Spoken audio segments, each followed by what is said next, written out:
Hello and welcome to the Next 100 Days podcast. My name is Graham Arrowsmith. And my name's Kevin Appleby. And today, Graham, I think we're going to talk about people. We are. I mean, you and I probably know quite a bit about people, being, well into our 60s. Well, you in particular. But what can I say? We looked all around the world and we found the best authority when it comes to people. And her name is Annie Hyman Pratt. She comes all the way from, California. Annie, welcome to the Next 100 Days podcast. Thanks for having me. Great to be here. So, Annie, that's a fascinating, large poster you've got behind you. The Yes. people part. Yes, I do. You're trying to publicize something there, are you? You are. It's a book called The People Part. So presumably you've been writing this for a while. And is it your first book, Annie? It is. It's my first book. And I never imagined I would write a book, actually. And I was working with Hay House. They're a client of mine. I've been working with them for many years. And they suggested that it would be great if I would write a book. So they took many years before they said that. So clearly they obviously don't know you. But it's nice that you actually got around to writing it. How long did it take you to write The People Part? It took me 2 years. Writing is not so easy for me, right? It's something I've really had to learn to do as an adult. It's not one of my natural. It's not in my natural skill set. No. So in English class, you kind of half asleep. You were daydreaming. Is that what happened? Yeah. And in college. In college, any class that had, more than like a 2-page paper, if it had a 10-page paper or a bunch of papers, I just dropped it. I wanted good company multiple here. choice. That's what I wanted.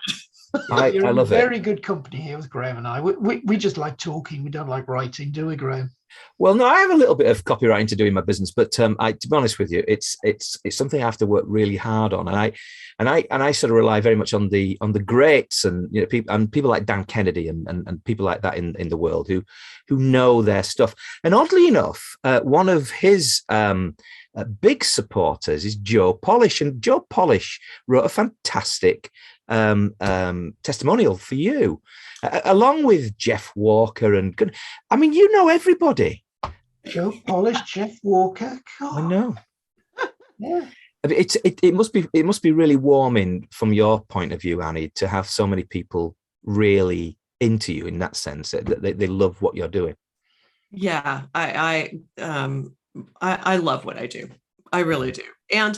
And I'm so happy to say that, because there definitely was a time in my life when coffee beans sold. So for your listeners that might not know, I had a family business called the Coffee Bean and Tea Leaf, and many people in the United States especially will know it. But now there's many units all over the world, the whole world. And I was the CEO of my family business during the 90s and grew it. I had a fabulous time growing the business from 7 stores that were low volume to 70 stores. And at the very end of the 1990s, my parents decided to sell it. Wow. They had an offer.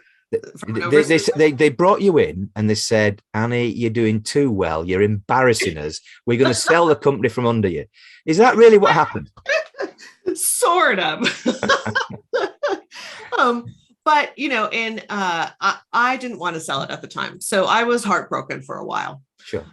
And I didn't know if I would ever find something that I loved to do as much as I loved Coffee Bean. And I am happy to say I love the business I'm in now.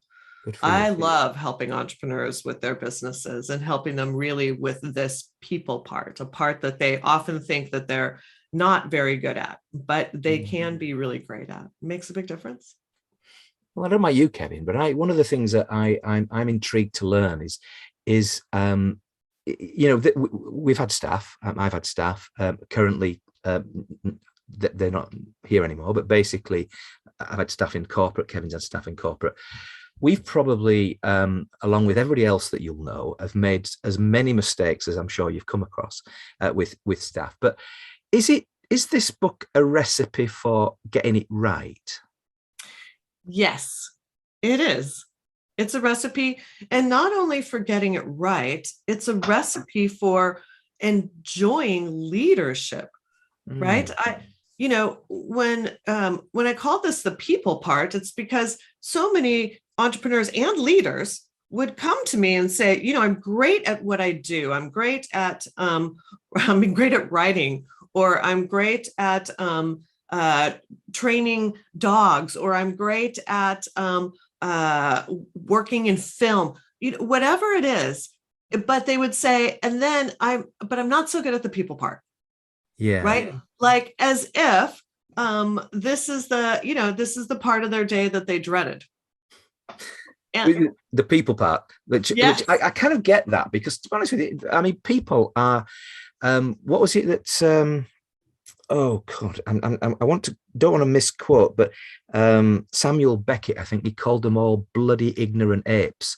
But I think I'm not really sure that he said that, but I'm pretty sure I remember that from my failed English paper. But basically, what I can say is that the people part is so understandable for us. We all know what the people part is, but we're not very good at it, are we? Right, we're not, and it's because we're humans, and humans have this kind of Jekyll and Hyde like operating system where some of the time we are in our best, our best place inside ourselves, in our frontal part of our brain, which is where our creativity is, where our great thinking, innovation, problem solving, decision making, all that is here. Right. But this part of our brain is not all that strong. The part of our brain that's much stronger is the threat detecting part in the amygdala. And we cannot turn that off. So as human beings, we are threat detecting machines all day, every day. I like to think of it as, you can't not smell smoke. Yes. You can't turn that off. And we can't turn off, in the same way that we can't turn that off, we can't turn off noticing when somebody that we're working with might roll their eyes, or might get a sharp tone, or they might look like they're disrespecting us, or and when we see those things, we automatically go into a place of threat detection, of self-protection. We stop thinking about the business, whatever we were thinking about, and we start thinking, did they just disrespect me? Am I okay? Do I need to watch my own back? Do I need to talk to this person after? Did I just get embarrassed in front of my whole team? Is there something going on here that I should avoid? And where were you 30 years ago when I had this every day? I mean, it was just, and you'd well, they wouldn't dream about it. You'd be awake at night thinking about it, wouldn't you? I mean, a lot of people would get really upset with that, and because you're almost like second guessing people. So you've identified the problem. You've identified the problem. I presume there is a solution somewhere along the line. Yes, there is. Drink more coffee. Maybe it's just a nice virtuous circle. Years ago, Graham, you were in corporate. Yeah, right. You start feeling all those things, and you're the entrepreneur, you're the leader. The buck stops here. It's become serious space. No, that's true. Yeah. That's true. I think I was a manager 28, 29 in a fairly big company, and I just didn't know what I was doing. Yes. Nobody trains you for this stuff. Yes. No. That's right. That's right. None of us know what we're doing. And we tend to think as human beings that, like, this is the kind of stuff we learned in, kindergarten, that we learned when we were 5 years old. And we don't learn it after that. No. And it's and human beings learning to manage to regulate our own emotions, which is all of that, which is that part of when we see something and we get triggered. Or it could be that, we had a rough night with our spouse, or, we were running late this morning to get our kids to school. When we're in places that are, uncomfortable, we lose access to our brain. Wow. And we don't learn about that. We tend to think that if we can just control our emotions, meaning like we don't blurt out something, which is, which frankly, as a human being is hard, that if we get the minimum amount of that going, we're good. But it's not true, because maybe we look good on the outside, but we're doing terrible on the inside. And the biggest destroyer of productivity in business is people spinning around in their own heads. That's so true. I fear that I kind of got in the way of your answer earlier when you were talking about the back of the brain and the front of the brain, and you've expanded on it. But basically, how do you stop the brain's the brain, I don't know, having an argument with itself? How do you interrupt?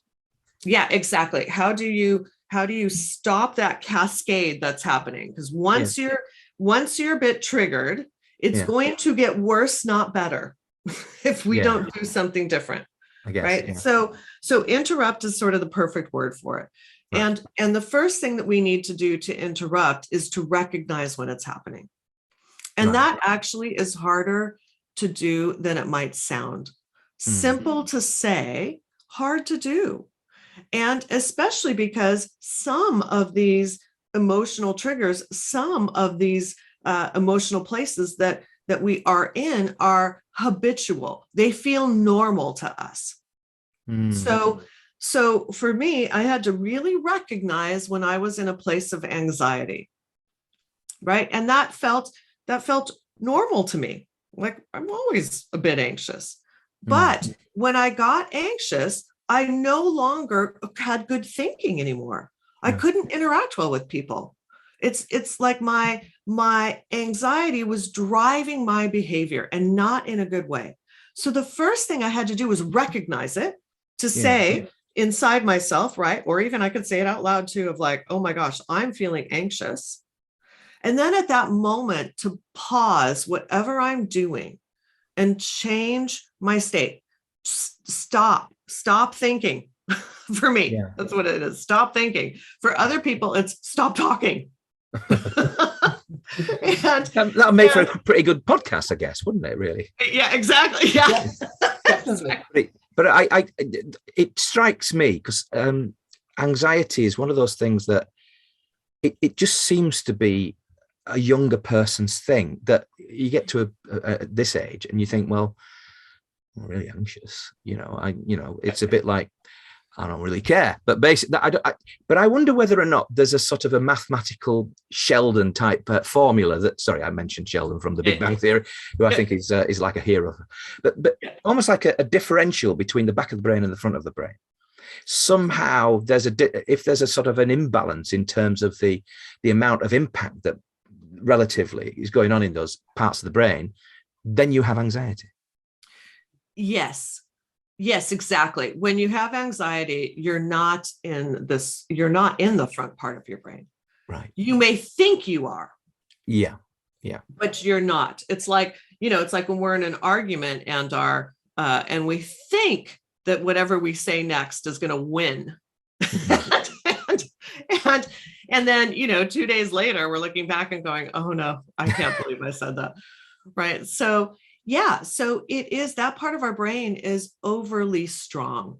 Yeah. It's and it's so good at detecting threats. And we live in a world today where it's meant to detect physical threats more than anything. Right. Like, because it shuts down our brain, and what it does is it sends blood and adrenaline to all the other parts of our body, like the parts that are meant to run away or throw up our arms and protect our face. Right. And that's not the world we live in today. We live in a world full of psychological threats, meaning like, oh my gosh, Is my boss thinking I just did something dumb? Is my team member looking for another job because I just criticized them in front of the team? Is can I pay my taxes that are due? How is, am I gonna get my kids, save enough money to put my kids through college? There are so many things that we now stress about in the future, and it's all, the vast majority of it is psychological. And, in the world that we live in, we're not worried about starving to death tomorrow. Well, certainly not in California, no. I mean, I mean, isn't it one of the rich? I mean, and certainly Camarillo as well. I mean, crikey. I mean, the Californians look at Camarillo and think, "Look, I wish I lived there." But it is the best weather in the world, I think. That's for sure. Unless it's burning down the forests around you, but beyond that. But no, seriously, it's okay. We've figured out that anxiety is there, and you're starting to think about things that are going on with colleagues and so forth. So it seems easy, but you're saying, shut up, stop talking. You almost have to have a routine in some way that breaks the pattern. Yes, a habit. I think of it as a habit, or 2 or 3. So for me, when I start, noticing that I am feeling anxious, or I'm feeling upset, or I'm feeling embarrassed or overwhelmed even. Yeah. When I feel those things, the first thing I have to do is recognize it, of like, I think of it as like, oh, there I go again. Okay. And I need that habit of recognizing it. And then I have a few things that I can do. So one of them that's so simple, but so important for me, is I stand up. If I'm sitting down at my computer and my head is spinning, I stand up and I walk around. I go get myself a cup of coffee. Yeah. I do anything to change my state. I love that. Yep. And because we've got to like break the adrenaline cycle. We've got to stop, get ourselves out of our heads and stop whatever we're doing and do something else. And at that point, if I don't settle down quickly, then I may go for a walk around the block. Yeah. Other people may take a lot of deep breaths. No, I we've done the Wim Hof thing badly, haven't we, Kevin? But that's another.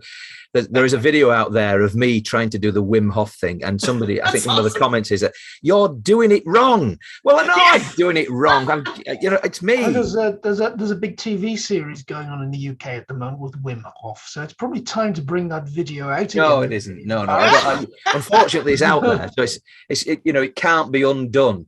But the only comment I wanted to make on what you've just said, Annie, is that I found that when I was in corporate with a difficult situation with somebody, is I get up and I'd go for a walk with them. Yeah. Exactly. Or I go to a different office, or I would, I basically changed the environment in which we were both in. 100%. That seemed to work quite well. It really works. It really works. And sometimes if I'm in the middle of a meeting, and I need to, get the break, not just for myself, but possibly for everybody else, I use the timeout sign. Literally, I'm like, whoa, time out.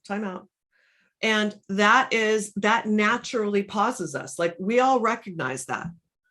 And it has everybody. I've never had a time where I'm like, time out, and people ignored me, just kept talking, and with a timeout, then I'm able to, intervene for myself and everybody and kind of say, okay, wait, let's hold on. Let's back up. Let's take a breath. Let's take 5 minutes.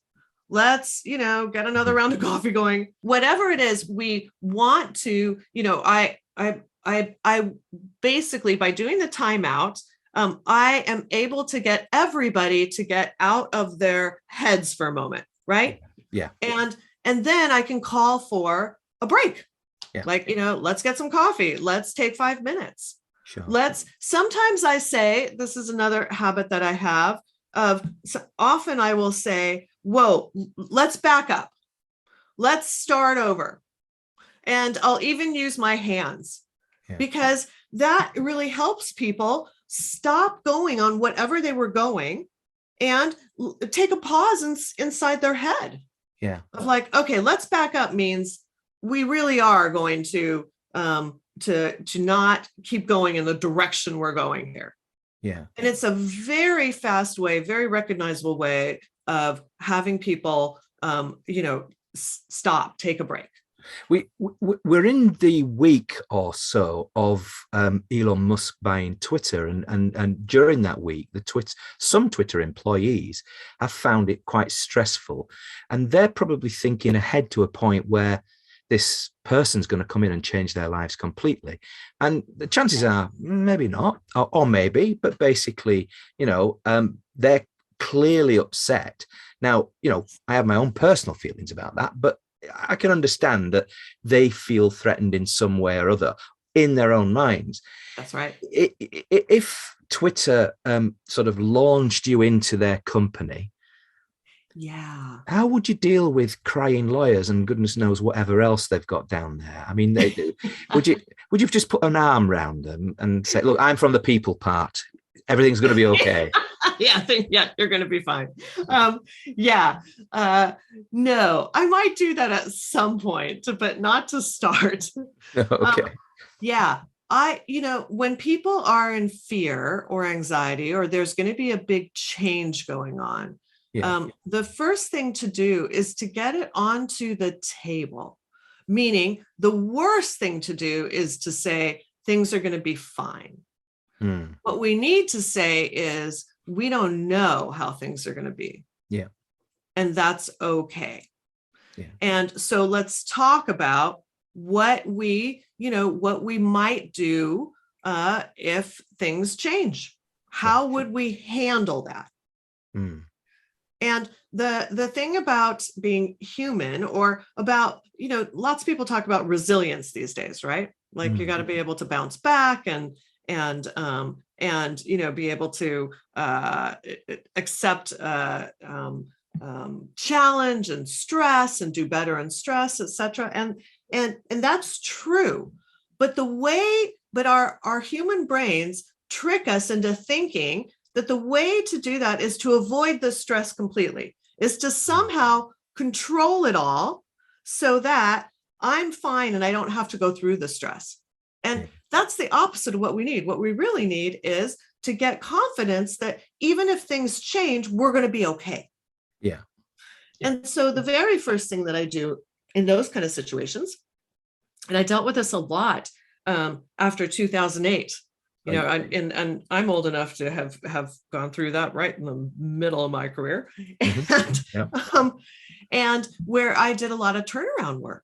I helped companies that were really, really struggling. And boy, people, when you're losing a lot of money every day, everybody's in fear.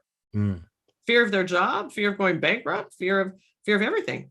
And the first thing that we needed to do was get people talking about what was happening, get the truth on the table, not about the future, but really just about, yes, we are going through a change. Because trying to pretend that it'll be okay just makes it worse. What I'm hearing, and maybe I'm just when you were talking about that, I in my early career, I worked for a tobacco company, and the job was made redundant. Now, and that's critical, because there was a really wise guy, he's probably about my age at that time, and he said to me, you are not redundant, your job is.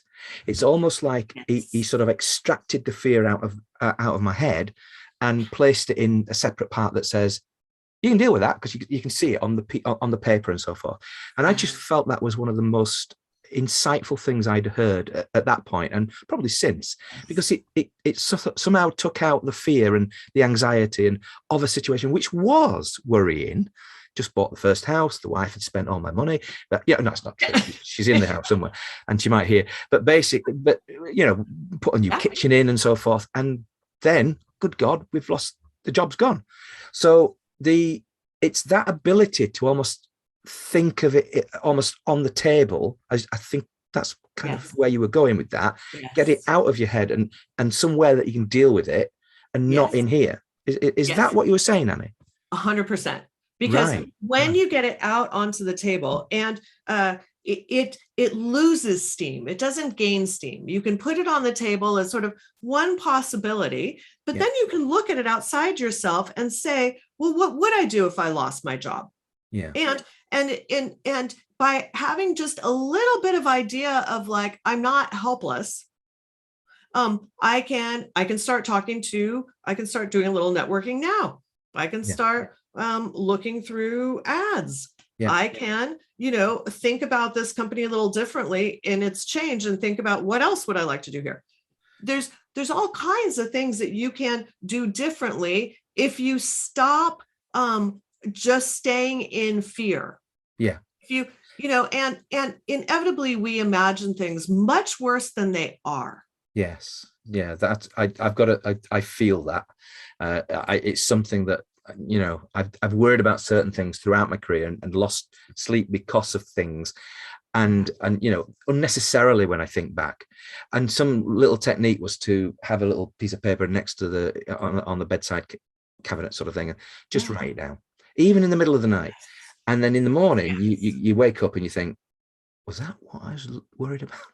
Yes. And it was a bit like, really? And I don't know, maybe, I don't know if that's a good or a bad technique, but it kind of worked at the time. It works. It's a good technique. Yeah. Another good technique is to talk with somebody who's neutral. That's Kevin. Kevin. Awesome. Yeah. He's like the Swiss, neutral. Yeah.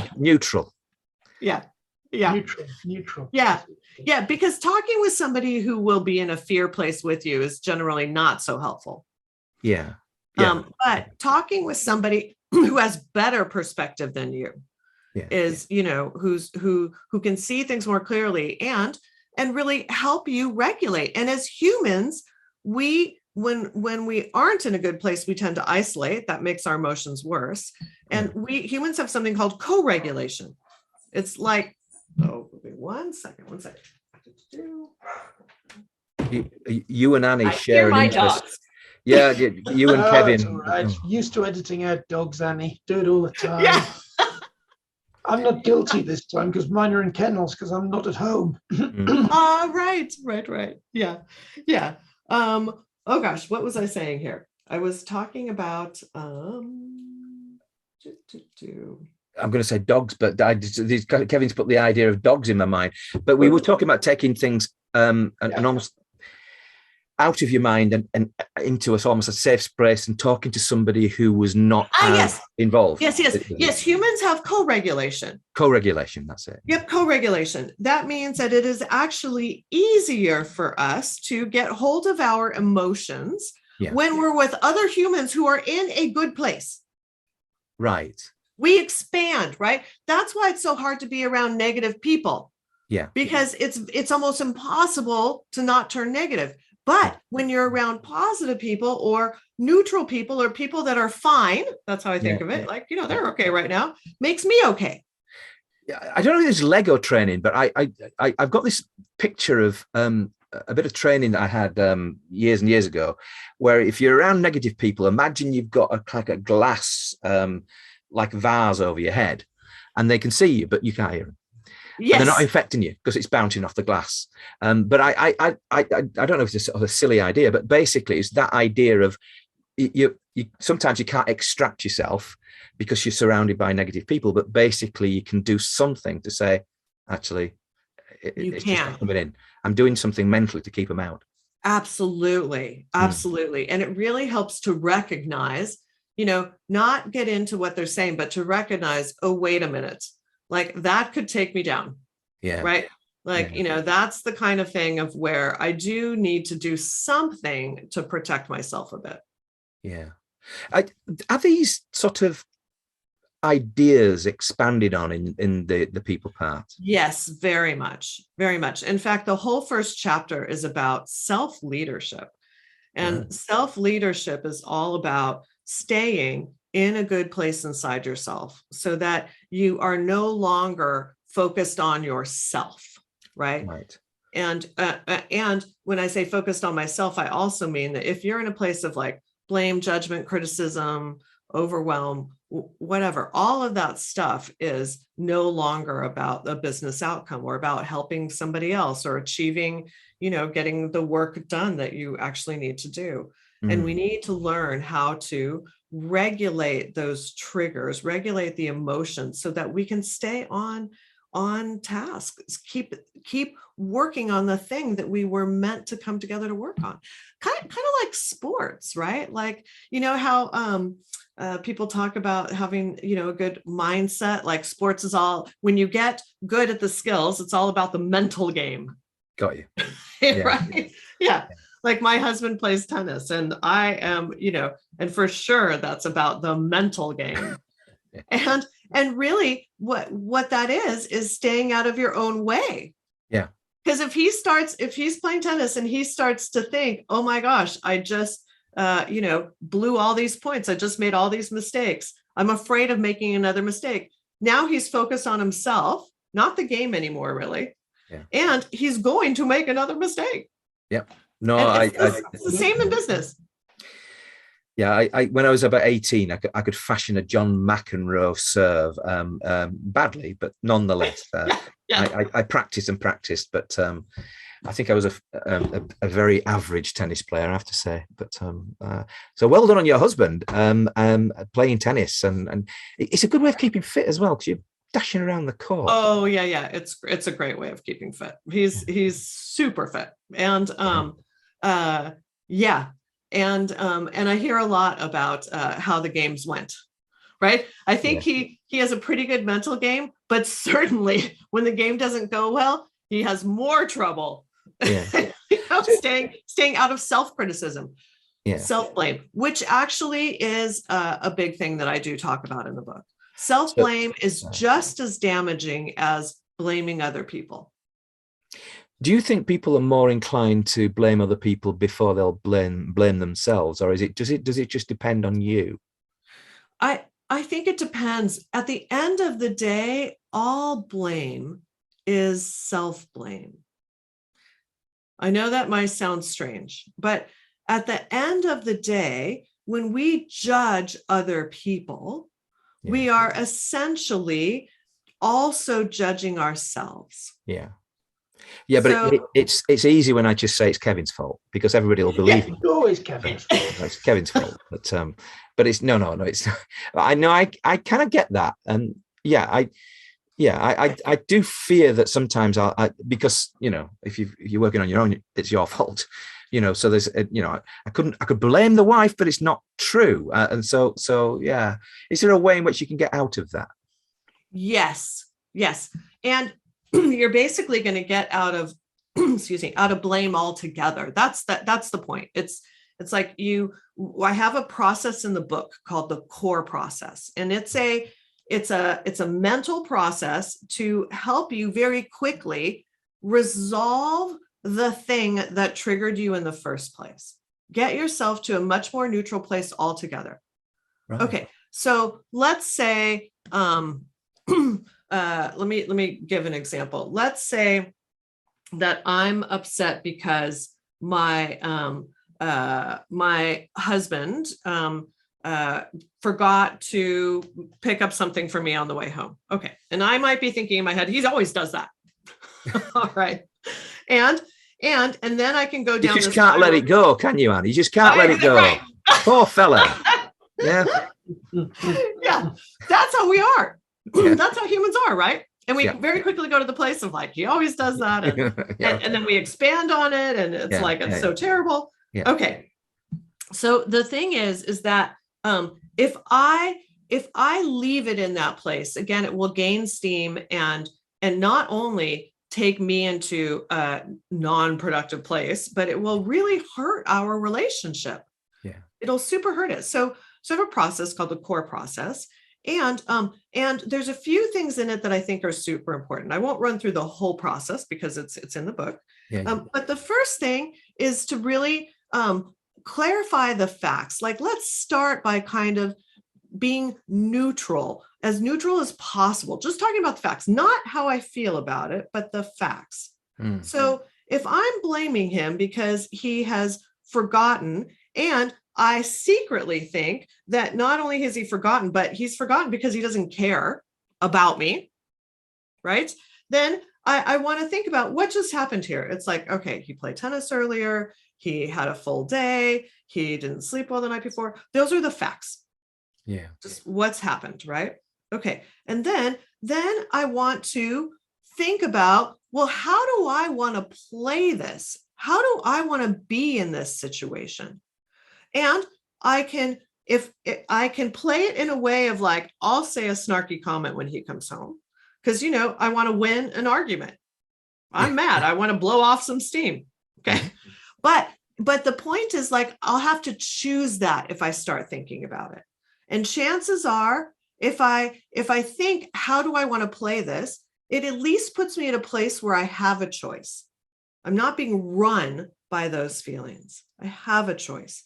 And then after that, I am able to think about, kind of drop the judgment of, really, does he not care about me? Because that's the central thing. Yeah. That's the thing that I'm really mad about. Not that he didn't pick up the thing. It's that I take it to a place of like, he doesn't care about me.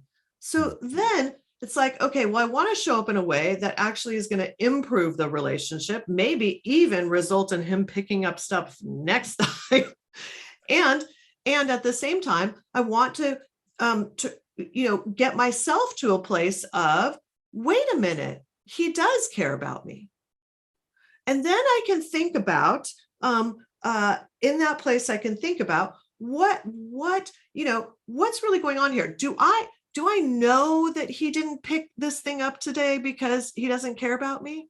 Do I really know that? Probably not. No. Right? You know, what might be the other truth of this? Right? The other truth of this might be that, first of all, he's a guy. Yeah. He stopped in at the pub on the way home. I mean, you know what I mean? It's Well, it would have been not too great. Say again? It would have been rude not to stop in at the Well, pub. indeed. That's what they used to do. Yeah. Those pubs called the office. You know, I'm at the office. Yeah, exactly. Thinking of glasses and stuff. But no. And it could be that, like, he was helping a friend at the pub. Of course. It could be so many things. And for me to get to a place of, actually, I do think he cares about me. Yeah. And to stop that train of making it mean something, to drop the judgments. Right. And then I can get myself to a place of, okay, even though he didn't pick up stuff on the way home, like, I'm okay. And by the way, when he gets home, if I'm in a good place, I can ask him to go out and get it. And you know what? He does. Yeah. You mentioned Hay House earlier, and Reed Tracy, the CEO of Hay House, said that your approach to managing people has transformed their business here at Hay House and my life. Now, as CEO, I mean, I don't want to infer anything else about his life, but basically as CEO. So it's quite impactful, or you're having such an impactful thing. First of all, you're a lovely person, and you come across really well. I say that to everybody, so don't take it personally. So it's not, but no, seriously, you really are, and I can understand how you can get into the sinews of organisations. Clearly, you have a real understanding of how things can work. How did you get that knowledge? Oh, yeah, a lot of trial and error. And a lot of trial and error, and a lot of trying to learn, right? Mm-hmm. Like I think of myself as like a closet anthropologist. I'm fascinated by people, and what they do and why they do what they do. Yeah. And so I think all of the difficult moments, challenges, mistakes, things I wish I had done differently, all of those times for me truly have been learning experiences. And then I would go out and seek more learning as well. Mm-hmm. So so while I would make a mistake, then I would go try to figure out, like, well, how do humans really work here? Or whatever it is. And I, since I love working with people and I love business, I love working in companies, I got a lot of experience. You certainly do when it comes to coffee beans. And I've just bought myself a very expensive, I mean, in American dollars, it's about $1,000 coffee making machine. Yeah. I haven't got a clue how to use it. We have a one-on-one with the company that does it, like a Zoom thing tomorrow. My wife and I are going to say, great. How do we make coffee with this? But one of the key things is coffee beans. And I'm sorry to divert from the people part, but basically coffee beans are your thing. What's the very best coffee bean that I can get? I mean, it's a bit like, how long's a piece of string, but nonetheless, you must have a favorite. I do. I have. So let me back up and say just a couple quick things about coffee. So first of all, coffee is kind of like bread. Like there's all different kinds. Yeah. So it's sort of like, what do you like? Yeah. And not only in the way you make the coffee, but in the countries that they come from. Yeah. And then how much it's roasted. So first you want a really high quality coffee bean from a good country. I tend to really love East African coffees. Okay. And they're, and you might hear they're kind of famous these days from Kenya or from Ethiopia or Tanzania. And and then so you want a good quality coffee. And then I like it to be roasted just enough so the oil starts to peek out. Right. On the bean. Is that medium roasted? That's like slightly dark. Yeah. Slightly. Not espresso. When you have a very dark roast, like French or an espresso roast, what you're tasting, it's like having burnt toast. Yeah. What you're tasting is the roast, not so much the coffee or the bread. Interesting. Sorry about that diversion, Kevin, but you have one of the world's experts in coffee beans, and you've just bought a coffee machine. I've got a rather nice coffee machine myself. So any lessons in making coffee are more than welcome. Well, it has all kinds of dials, how much you grind and whether, I don't know, there's just so many things to learn. But it's fascinating. And I say it keeps me up at night because I have too many of them. But no, it's not true. So going back to the people part, if you had to summarize the biggest lesson for entrepreneurs and for people in business that you deal with, or maybe the biggest two lessons, if you like, what would they be? I've read the people part and I'm 6 months down the line. What are the two things that people might remember most? Yeah. So the first thing is sort of what I said earlier, that you are working with human beings. Okay. And I know that might sound like duh, but the thing about working with human beings is as a leader, you play a part in setting them up for success. You can help put them in a place to perform better, or you can interact with them in a way to perform worse. Yeah. And business is a team sport.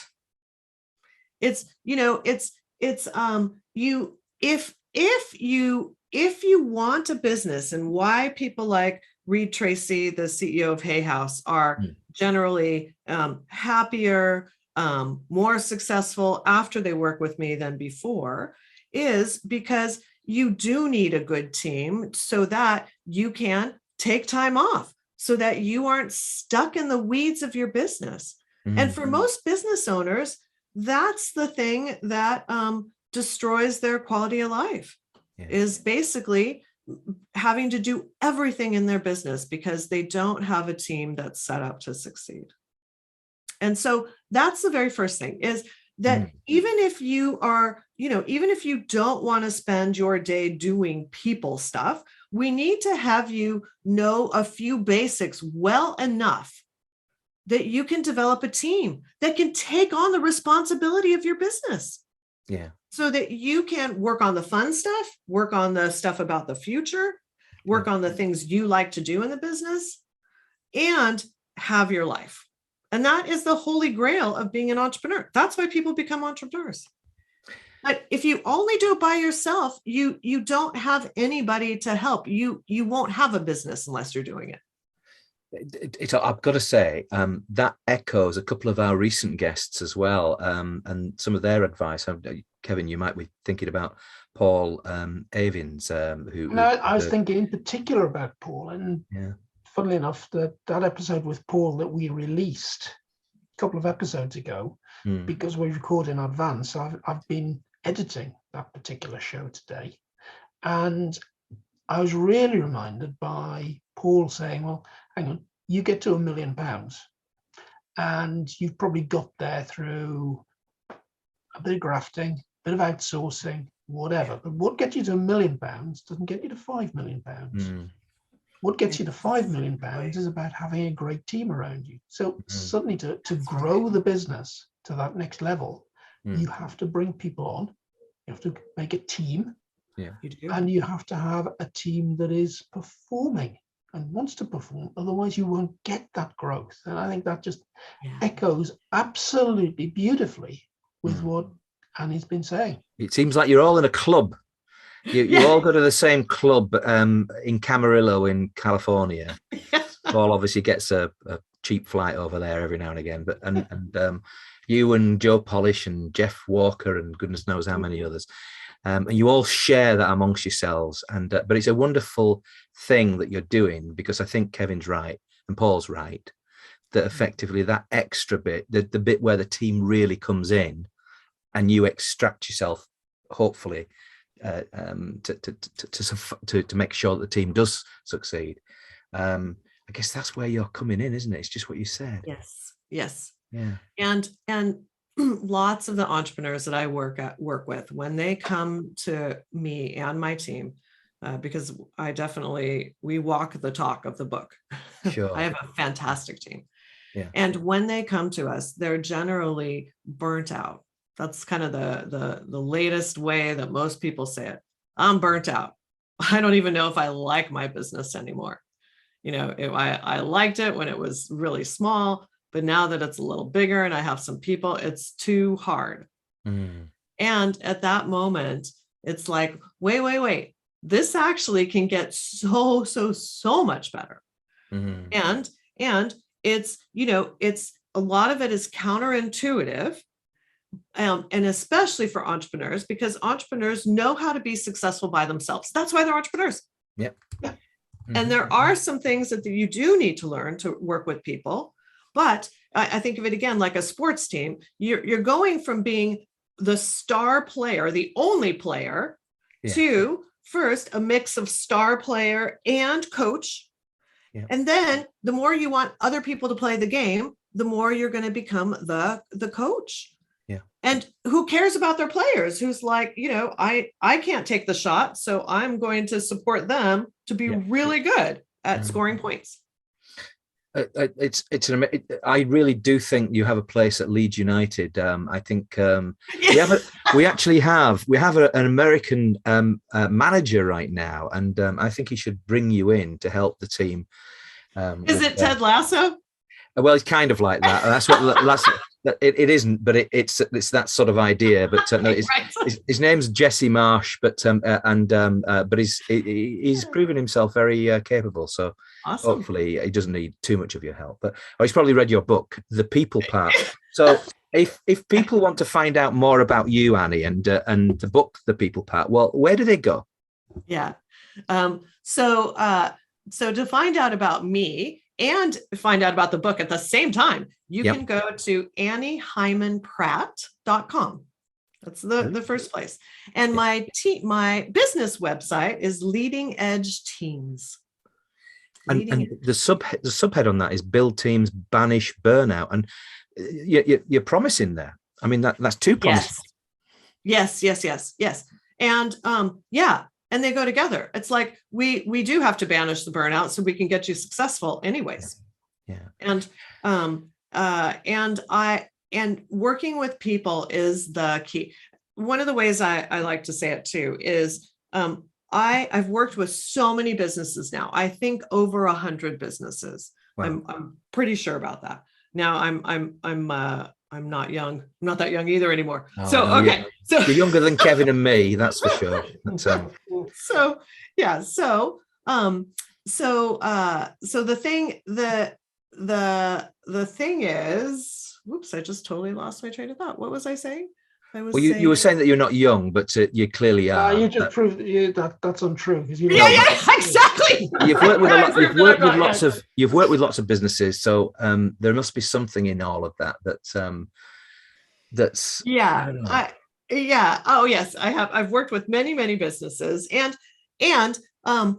when I work with leaders and teams, they often are thinking the big problem here is we're missing systems and processes. Yeah. We don't have metrics and measurement. We don't have enough finance, enough money in the bank or something. And inevitably, though, you can have all those things. And I've been with companies who have all those things. And if the people part's not working, nothing's working. Yeah. Nobody, when your people part's not working, nobody follows a system. It's like the hardest thing about systems is getting people to actually use them. Yeah. And that part is the people part. So if you're an entrepreneur, and let's just say you have a team of, I don't know, 50 or something like that, and half a dozen key managers, do you buy those half a dozen key managers their own personal book, The People Part? Yes. Or do you read it first? Oh, both. I mean, you can do both. You can read it with them. And in fact, I actually really recommend that because there is a language. First of all, I've organized the book into 7 agreements.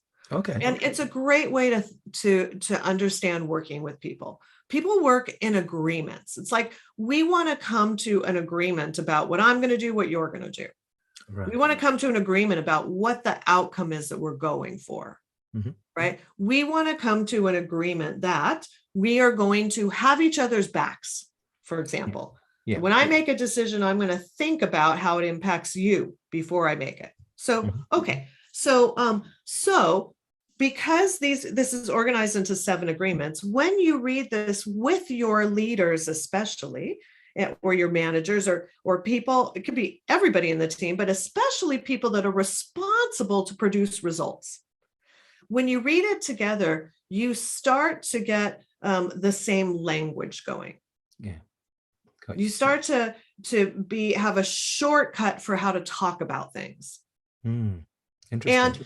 And one of the ways I think of this book is that one of the reasons people have a really tough time working together is because we can't see each other's thoughts. And so we have to communicate in a way that we can quickly have kind of a mind meld. That I see the picture that's in your head, you see the picture that's in mine, and we get to the same picture. Got you. Whether that's about roles or the outcome. Yeah. And so when you read this book together, you have the language to have the same picture. You get there much more quickly, much more easily. Wow. Annie, you've been an absolutely brilliant guest on the Next 100 Days podcast. Thanks for being there. Thank you.